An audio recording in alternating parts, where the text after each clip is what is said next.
అయితే సేవా కార్యక్రమాల విషయానికి వస్తే మీరు ఒక ఫౌండేషన్ కూడా స్టార్ట్ చేశారని తెలిసింది. ఏంటి ఆ ఫౌండేషన్ ఏంటి? దాని నుంచి ఎలాంటి కార్యక్రమాలు చేశారు?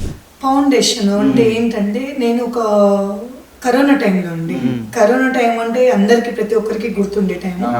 సో ఆ కరోనా కూడా నా కుటుంబానికి కూడా ఒక విషాదము.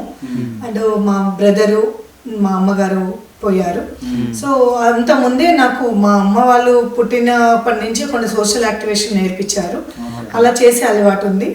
వీళ్ళని నేను మిస్ కావటం వల్ల కోవిడ్ టైంలో కూడా కొంతమందికి ఫుడ్ సప్లై చేయటము, హాస్పిటల్లో ఉన్న పేషెంట్లను ఆదుకోవడము, అట్లా కొన్ని స్టార్ట్ చేశాను. దాని తర్వాతకి నా బ్రదర్ చనిపోవటం వల్ల నేను అతని పేరు మీద ఒక జిఎంఎస్ ఫౌండేషన్ అనేది క్రియేట్ చేశాను.